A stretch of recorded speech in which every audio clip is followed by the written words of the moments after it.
Book decoder में आपका स्वागत है। आज हम एक हाथ टॉले की उस किताब को समझने जा रहे हैं जिसने लाखों लोगों की सोच बदल दी है, द पावर ऑफ नाउ। ये सिर्फ कोई किताब नहीं है, बल्कि एक तरह से वर्तमान में जीने और सच्ची शांति पाने का एक प्रैक्टिकल गाइड है। अच्छा, कभी ऐसा लगता है कि दिमाग एक मिनट के लिए भी चुप नहीं बैठता? बस सोच, चिंता, तनाव, ऐसा लगता है जैसे विचारों के एक जाल में फंस गए हों। अगर ऐसा लगता है तो यकीन मानिए ये बहुत आम बात है। और ये किताब, हाँ, ठीक इसी एहसास को जड़ से बदलने का एक रास्ता दिखाती है। तो आज का हमारा सफर कैसा रहेगा? सबसे पहले हम ये समझेंगे कि असली प्रॉब्लम है क्या। फिर हम देखेंगे कि उसका सॉल्यूशन क्या है, जिसे किताब में प्रेजेंस कहा गया है। इसके बाद हम कुछ प्रैक्टिकल टूल्स की बात करेंगे जिससे मन को शांत किया जा सके।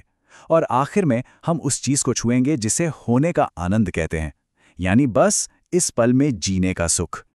तो चलिए सबसे पहले और सबसे बड़े आइडिया से शुरू करते हैं। टॉलर कहते हैं कि हमारा जो दुख है ना, वो हमारी बाहरी चीजों से नहीं आता, हमारी नौकरी, हमारे रिश्ते, इन सब से नहीं। नहीं, वो आता है हमारे मन से। असली प्रॉब्लम हमारी जिंदगी नहीं है, बल्कि वो कहानी है जो हमारा दिमाग 24 घंटे हमारी जिंदगी के बारे में बुनता रहता है। जरा सोचिए, असलियत तो हमेशा इसी पल में होती है ना? लेकिन हमारा मन क्या करता है? वो या तो हमें खींचकर अतीत के पछतावे में ले जाता है या फिर भविष्य की चिंताओं में धकेल देता है। वो लगातार चीजों को जज करता है, दूसरों से हमारी तुलना करता है और एक ऐसी कहानी गढ़ लेता है जिसका सच्चाई से कोई लेना देना ही नहीं। और टॉले के हिसाब से यही हमारे सारे दुख की असली जड़ है।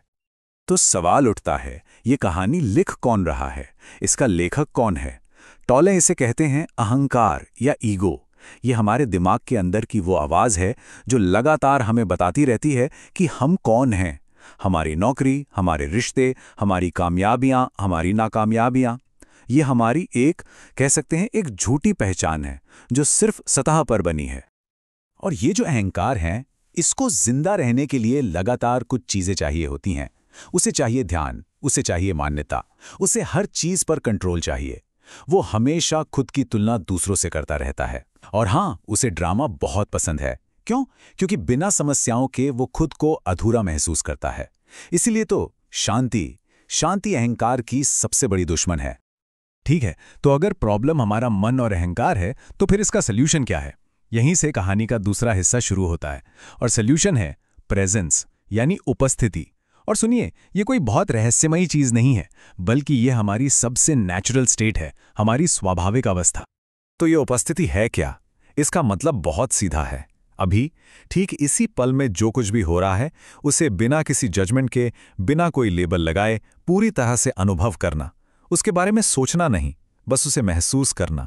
ये सोचे बिना कि ये अच्छा है या बुरा, बस उसे वैसे ही देखना जैसा वो है। अब हो सकता है ये सुनने में थोड़ा मुश्किल लगे, पर असल में ये बहुत आसान है। मिसाल के तौर पर, जब सुबह कॉफी पी रहे हों, तो बस उसके स्वाद, उसकी खुशबू और हाथ में कप की गर्माहट को महसूस करना, बिना ये सोचे कि आगे दिन भर में क्या क्या करना है। बस वो एक पल। या फिर सोचिए, जब कहीं टहल रहे हों तो अपने फोन में गुम होने के बजाय अपने चेहरे पर हवा को महसूस करना, आसपास से आती पक्षियों की आवाज सुनना। बस यही है उपस्थिति, पूरी तरह से उस एक पल में मौजूद होना। और ये चीज बहुत शक्तिशाली हो सकती है, खासकर रिश्तों में। जब किसी से बात कर रहे हों तो दिमाग में अपना अगला जवाब तैयार करने के बजाय बस उन्हें सुने, सच में पूरी तरह से सुने। यह एक छोटा सा बदलाव हमारे रिश्तों में जमीन आसमान का फर्क ला सकता है। ओके, तो अब हमें यह पता है कि प्रॉब्लम क्या है और सॉल्यूशन क्या है, लेकिन सवाल यह है कि इसे अपनी रोज की जिंदगी में कैसे उतारें। तो चलिए अब कुछ प्रैक्टिकल तरीकों पर नजर डालते हैं। टॉले यहां एक बहुत ही दिलचस्प कॉन्सेप्ट देते हैं जिसे वो कहते हैं पेन बॉडी। ये क्या है? ये हमारे अतीत का वो सारा जमा हुआ इमोशनल दर्द है, वो गुस्सा, वो डर, वो उदासी जिसे हमने कभी पूरी तरह महसूस नहीं किया, बस दबा दिया। और होता क्या है कि जब आज कोई छोटी सी बात भी इसे ट्रिगर कर देती है तो ये एक्टिव हो जाता है और हम बहुत ज्यादा रिएक्ट कर जाते हैं। तो इससे निपटा कैसे जाएं? इसके 3 बहुत आसान स्टेप्स हैं। स्टेप 1, जैसे ही कोई तेज इमोशन महसूस हो, गुस्सा या उदासी, उसे नोटिस करें। स्टेप 2, उसे बस एक दर्शक की तरह देखें, बिना जज किए कि ये सही है या गलत। और स्टेप 3, ये याद रखें कि मुझे गुस्सा आ रहा है और मैं ही गुस्सा हूं, इन दोनों बातों में बहुत बड़ा फर्क है। उस इमोशन को अपनी पहचान मत बनने दीजिए। आप देखेंगे कि सिर्फ उसे देखने भर से ही उसकी ताकत कम होने लगती है। एक और बहुत पावरफुल टूल है स्वीकृति, यानी एक्सेप्टेंस। अब इसका मतलब हार मान लेना नहीं है, बिल्कुल नहीं। इसका सीधा सा मतलब है कि जो चीज़ जैसी है, जो हो चुका है, उससे दिमागी तौर पे लड़ना बंद कर देना। क्योंकि जब हम असलियत से लड़ना बंद कर देते हैं तो हमारे मन का बनाया हुआ जो दुख है वो अपने आप गायब हो जाता है। और यकीन मानिए, इसी स्वीकृति में असली आज़ादी है। और जब हम प्रेजेंस और एक्सेप्टेंस को अपनी जिंदगी में लाना शुरू करते हैं तो क्या होता है? हम पहुंचते हैं अपने सबसे आखिरी और सबसे गहरे पड़ाव पर, जिसे कहते हैं होने का आनंद। और ये एक ऐसा ट्रांसफॉर्मेशन है जो हमारी पूरी जिंदगी को बदल सकता है। जब हमारे दिमाग का शोर, अहंकार की वो जो 24 घंटे बकवास चलती रहती है, जब वो शांत हो जाती है तो उसके पीछे जो बचता है वो है हमारा असली स्वरूप, जो कि शांत है, स्थिर है और आनंद से भरा है। और ये वो वाला आनंद नहीं है जो किसी बाहरी चीज से मिलता है, जैसे पैसा या कामयाबी। नहीं, ये बस होने का, यानी जिंदा होने का आनंद है। और सबसे खूबसूरत बात यह है कि इसका असर सिर्फ हम तक नहीं रहता, ये हमारे आसपास के लोगों पर भी पड़ता है।